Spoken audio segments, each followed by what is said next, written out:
अगर आपको चांस मिले कि 500 इन्वेस्ट करके आप भी रिलायंस, टाटा पावर जैसे कंपनी या आप है ना उससे भी बड़ी बड़ी कंपनियों में अपना है ना मालिकाना हक जता सकते हैं, तो सुनने में बहुत खराब लगेगा या आपको लगेगा कि क्या बेवकूफी वाली बात है। तो एक कोई बेवकूफी वाली बात नहीं है। जैसे आप स्टॉक मार्केट में जानते हो कि जिनके पास ज्यादा शेयर्स होते हैं वो उस मालिकाना हक जता सकते हैं। सेम उसी तरीके से एक आता है कि जब आप न्यू कंपनी को लॉन्च करते तो आईपीओ के तहत आप है ना वहां पे पैसे बना सकते हैं और आप जितना स्टॉक से बनाते हो उससे बहुत गुना आप है ना ज्यादा पैसा आईपीओ से बना सकते हैं। तो आज की वीडियो बहुत ज्यादा इंपॉर्टेंट होने वाली है जिसमें हम बात करेंगे आईपीओ क्या होता है, आईपीओ में अप्लाई करने से आपका क्या प्रॉफिट है, आईपीओ में अप्लाई करने से पहले आपको किन किन बातों पे ध्यान देना चाहिए। तो सारी इंपॉर्टेंट पॉइंट होने वाली है, तो वीडियो को एंड तक देखिएगा और चैनल पे न्यू है तो चैनल को सब्सक्राइब कर लीजिएगा और कोई भी कंफ्यूजन हो तो मुझे कमेंट करके पूछ सकते हैं। चलिए वीडियो को शुरू करते हैं। तो सबसे पहली बात आएगी कि आईपीओ क्या होता है। तो आईपीओ का फुल फॉर्म होता है इनिशियली पब्लिक ऑफरिंग। जब कोई प्राइवेट कंपनी पहली बार अपनी शेयर पब्लिक को ऑफर करती है तो उस एराइज यानी कि पैसे इकट्ठे करने के काम को क्या कहा जाता है, आईपीओ। यानी कि उनको पैसे की नीड है और किस तरीके से वो पैसे ले रहे हैं, आईपीओ के तहत। यानी वो अपने शेयर्स को टुकड़े में बांटे हुए और एक लॉट साइज में उस शेयर्स को बेचेंगे। जैसे कि स्टॉक मार्केट में क्या होता है कि आप है ना एक शेयर लेते हो और यहाँ पे क्या है कि आप है ना एक लॉट साइज लेते हो। अब बात करेंगे क्या इस प्रोसेस के बाद कंपनी स्टॉक मार्केट की लिस्ट हो जाती है एनएसई और बीएसई पे। जैसे कि इससे पहले एक कंपनी नहीं रहती है लिस्ट, जैसे कोई भी कंपनी का नाम ले लीजिए, लेकिन जब आईपीओ लाई जाती है तो उसके बाद एक कंपनी लिस्टेड हो जाती है बीएसई एनएसई के साइट पे, स्टॉक एक्सचेंज पे। तो वहां से आप इसे बाय सेल कर सकते हो। अब बात आती है कि आईपीओ कंपनी क्यों लाती है, बहुत ज्यादा इंपॉर्टेंट बात है। क्यों लाती है आईपीओ? आईपीओ लाने का बहुत सारे रीजन रहते हैं। आपको तो पता चल गया यहाँ से कि पैसे इकट्ठे करने रहते हैं इसलिए, लेकिन वहां पे पैसे किन किन तरीकों से इकट्ठे करने पड़ते हैं और आपको किस तरीका में अगर दिखे कि सही है तभी आपको आईपीओ लेना चाहिए, वो भी बहुत ज्यादा इंपॉर्टेंट है। नहीं तो जैसे जोमेटो आप देख रहे हैं पेटीएम का आईपीओ आया, लेकिन आज उसका है ना जब 500 का शेयर हो चुका है, कहाँ 2150 पे आया था और आज 500 पे हो चुका है। तो उसी तरह से जब आपको पता होना चाहिए कि हाँ कौन से आईपीओ में मुझे अप्लाई करना चाहिए और कौन से आईपीओ मुझे प्रॉफिट देने वाली है। तो सबसे पहली बात कि आईपीओ कंपनी क्यों लाती है, तो बिजनेस एक्सपेंड करने के लिए, यानी कि बिजनेस को बड़ा करने के लिए, न्यू प्रोडक्ट लॉन्च करने के लिए। यानी कि किसी को अगर वो बिजनेस को किए हुए हैं और बिजनेस बहुत अच्छा चल रहा है तो उनको मन है कि और एक नया प्रोडक्ट लॉन्च करें और उनके लिए उनको पैसे इकट्ठे नहीं हो रहे हैं तो उसके लिए आईपीओ ला रहे हैं। तो यहाँ पे ठीक है, यहाँ पे भी ठीक है कि वो अपने बिजनेस को बढ़ाना चाहते हैं, दोनों जगह ठीक है। यहाँ पे आप आईपीओ के लिए अप्लाई कर सकते हैं, लेकिन जहाँ पे ओल्ड लोन चुकाना यानी ओल्ड लोन कर दीजिए या कर्ज कर दीजिए, तो यहाँ पे आप जब पैसे डालते हैं आईपीओ में तो वहां पे आपका रिटर्न अच्छा खासा नहीं दिखेगा और वहां पे हो सकता है कि जैसे है ना पेटीएम का हाल हुआ था उसी तरह आपका पैसा वहीं पे जाके पहुंच जाए। और ब्रांड को ट्रस्ट दिलाना, यानी कि ब्रांडेड बनाने के लिए भी आईपीओ लाया जाता है। तो आप है ना तीनों पॉइंट में को यूज कर सकते हैं, लेकिन जब आपको दिखे कि कोई कर्ज चुकाने के लिए या सेल्स हो रहा है इसके लिए कि है ना वहां से निकलना है, कंपनी अच्छा नहीं है और वहां पे आईपीओ निकाल दिया गया, तो वहां सारी चीजों पे आप है ना मत कीजिएगा ये सारी चीजें अप्लाई। तो सबसे पहली बात पता चल चुकी होगी कि आईपीओ क्यों लाया जाता है, अपने बिजनेस को आप ब्रांड बनाइए तभी, या आप कोई प्रोडक्ट बनाइए तब, या आप बड़ा इंडस्ट्रियली दीजिए तब। यानी कि इस सारी चीजें के लिए अगर आईपीओ आ रही है तो आपके लिए वेस्ट है, वहां पे आप आईपीओ के लिए अप्लाई कर सकते हैं। लेकिन कोई कर्ज है, कोई ब्याज लोन है, ये सारी चीजें पे आप है ना आईपीओ में अप्लाई मत कीजिएगा, वहां पे आपको रिटर्न्स के जगह आपका है ना लॉस दिखेगा। तो आपको क्लियर हो चुकी है कि आईपीओ क्यों आती है और आईपीओ में कहाँ पे आपको अप्लाई करना चाहिए और कहाँ पे नहीं अप्लाई करना चाहिए। अब पॉइंट आ रही है कि आईपीओ में आम आदमी इन्वेस्ट क्यों करे। तो सबसे पहली बात आपको कहा जाता है कि ये अमीरों के लिए नहीं, लॉट साइज के लिए आती है, लेकिन यहाँ पे अमीरों गरीबों का कोई लेना देना नहीं है। सबसे पहली बार लिस्टिंग गेन होती है। जब आईपीओ आती है तो आपको एकदम बम्पर प्रॉफिट देता है, 150%, 200%, ठीक है। तो वहां पे क्या है कि कोई आईपीओ आया 100 पे है ना, लिस्टिंग हुआ, ठीक है, और वो अचानक ओपनिंग होते ही 150 पे चला गया। तो एक आईपीओ से यानी एक आपको शेयर से आपको 50 रुपया का प्रॉफिट हो रहा है। उस तरह से आप देख लीजिए 15,000 का जगह पे आपका है ना वहां पे कितना हजार हो जाएगा, यानी दुगुना तिगुना हो जाता है आपका पैसा। तो इसीलिए आईपीओ में अप्लाई करने से आपका एक मंथ में ही आपका तिगुना चरगुना पैसा कर दिया जाता है। लॉन्ग टर्म रिटर्न्स यानी इजिली आप है ना इन्वेस्ट करके आप क्वालिटी कंपनी यानी कि क्वालिटी होनी चाहिए कंपनी में, ये नहीं कि कोई भी कंपनी में आप इन्वेस्ट कर दिए। आईपीओ कहा गया इसलिए आप कोई भी कंपनी में इन्वेस्ट कर दिए।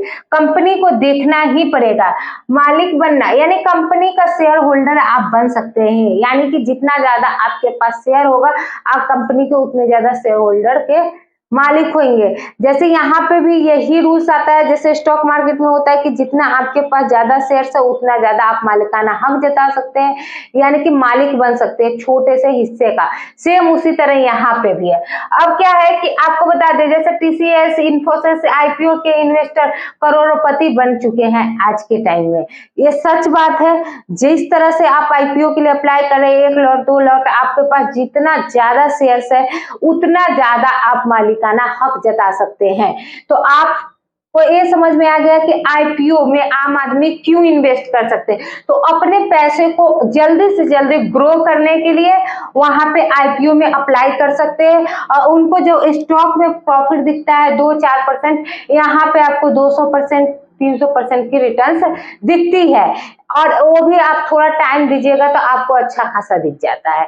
लेकिन आईपीओ में देखने से पहले कि आईपीओ में अप्लाई करने से पहले आपको किन किन बातों को ध्यान में रखना चाहिए वो भी देखना चाहिए। सबसे पहले आईपीओ में हम अप्लाई कैसे करें, तो आपके पास सबसे पहले एक डीमेट अकाउंट होना चाहिए। जो भी डीमेट अकाउंट आपको अच्छा लगे उसको ओपन कीजिए, और उसमें देखिए कि आपको क्या कहा जाता है कि 3 दिन ही दिया जाता है। जैसे कोई भी आईपीओ आता है 3 दिन ही दिया जाता है उसका टाइमिंग, 3 दिन में आप अप्लाई कीजिए। डेट आपको पता होना चाहिए, ये नहीं कि डेट निकल गया हमको तो पता ही नहीं चला अब हम कैसे अप्लाई करें, तो नहीं, आपको डेट पहले से पता होना चाहिए। आप जब भी डीमेट अकाउंट खोलिएगा तो आपको वहां पे दिखना चाहिए, और आप यूपीआई से कर सकते हैं वहां पे पेमेंट, यूपीआई से आप पेमेंट कर सकते हैं और वहां से आईपीओ ले सकते हैं। मिनिमम आप है ना इन्वेस्ट कर सकते 14,000 का एक लॉट आता है 15,000 से 14,000 में, और उसकी लिस्टिंग एक लॉट से आप कम नहीं कर सकते। लिस्टिंग के दिन सारे शेयर्स आपको मिल जाएगी, या आप है ना अगर आपको नहीं मिलते हैं लॉट यानी कि आपको इस कंपनी का शेयर्स नहीं मिलता है तो आपको रिफंड कर दिया जाएगा। उसी दिन आपको शेयर्स भी मिल सकते हैं अगर आपको आईपीओ मिले हैं, अगर आपको आईपीओ नहीं मिले तो उसी दिन आपको रिफंड भी कर दिया जाएगा। तो आप वहां पे टेंशन मत लीजिए कि मुझे क्या करना चाहिए कि हाँ वहां पे शेयर नहीं मिला तो आप तुरंत में हड़बड़ा जाइए, नहीं, वहां पे आपको दोनों काम एक साथ हो जाता है। एक लॉट की साइज की कीमत 15,000 रुपये होती है, यानी यहाँ पे 14,000 लिखी हुई है, यानी 14 से 15 के बीच में होती है। आप उस तरह से एक लॉट के लिए अप्लाई करोगे तो चांसेस बहुत कम रहता है, यानी आप 2-4 लॉट के लिए अप्लाई करोगे तब आपका चांसेस थोड़ा बढ़ जाता है। अब आती है बात क्या कि आईपीओ में रिस्क क्या होता है। तो आईपीओ में भी रिस्क होता है। आपको बता दिया गया कि 200%, 150% देता है रिटर्न्स, तो ऐसा नहीं है कि रिस्क नहीं है।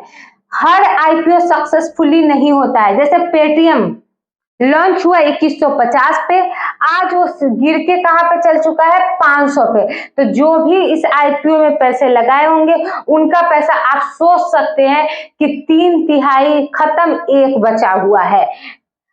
मार्केट सेंटीमेंट देखना पड़ता है कि मार्केट उनका कैसा है जो आईपीओ ला रहे हैं उनका कंपनी का। दूसरा फंडामेंटल चेक करना पड़ता है, ओवरऑल से रिस्क इससे पता चलता है कि कितना हो सकता है। अगर फंडामेंटली वो सही है, उसका जो है ना मार्केट सेंटीमेंट है वो अच्छा है, और उसके बाद भी आपको रिसर्च करना जरूरी है कि ये कंपनी कितना रेवेन्यू कर रहा है, कितना प्रॉफिट में है, कितना लॉस में है। ये अपने क्या बोले कि अपने कर्ज को चुकाने के लिए तो ना आईपीओ ला रहा है, और बाद में वो शेयर से जाकर धाम से नीचे गिर जाए और आपका पैसा वहां पर जाके फंस जाए या आप लॉस में चले जाए। तो ये सारी चीजें इंपॉर्टेंट है, आपको चेक करना ही पड़ेगा, नहीं तो यही होगा कि आप थोड़ा सा सोचेंगे कि क्या चेक करें, उस चक्कर में आपका पैसा एक हिस्सा बचेगा, 3 हिस्सा कहाँ गायब हो जाएगा आपको पता भी नहीं चलेगा। अब यहाँ पे ये पता चलने वाली है कि अब आईपीओ का क्या प्रॉफिट है, यानी क्या अच्छाई है और क्या नुकसान है। यानी कि यहाँ तक तो आपको पता चल गया क्या चेक करना चाहिए, क्यों अप्लाई किया जाता है, आम आदमी क्यों अप्लाई करे, और सबसे पहली बात कि आईपीओ होता क्या है। लेकिन अब यहाँ पे पता चलेगा क्या इसके फायदे हैं और क्या नुकसान है। तो सबसे पहली बात फायदे, इजिली एंट्री, यानी कि आप इजिली एंट्री कर सकते हैं। लिस्टिंग गेन होते ही आपको अच्छा खासा प्रॉफिट मिलता है। ब्रांड में इन्वेस्ट करना चाहिए, यानी कि आपको क्या बताए कि अच्छे खासे कंपनी में इन्वेस्ट करना चाहिए। आप कोई भी अरे गहरे नट्ठू गहरे में इन्वेस्ट कीजिएगा, आपका पैसा वहां पे जाके फंसेगा और फंसने के बाद आप वहां पे कुछ नहीं कर सकते, लॉस को बुक कर सकते हैं या आप वहीं पे पैसे फंसा के रुक जाइएगा।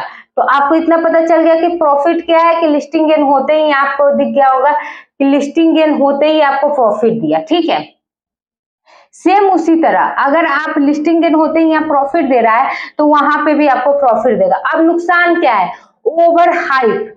जब कोई भी आईपीओ आता है तो इतना हाइप क्रिएट किया जाता है कि आपको लगता है इससे बेस्ट आईपीओ कोई हो नहीं सकता है, इसके कारण आप चेकआउट नहीं करते हैं और बाद में जाकर आपका पैसा फंस जाता है। तो आप किसी दूसरे के हाइप के कारण आप है ना अपने पैसे को मत फंसाइए।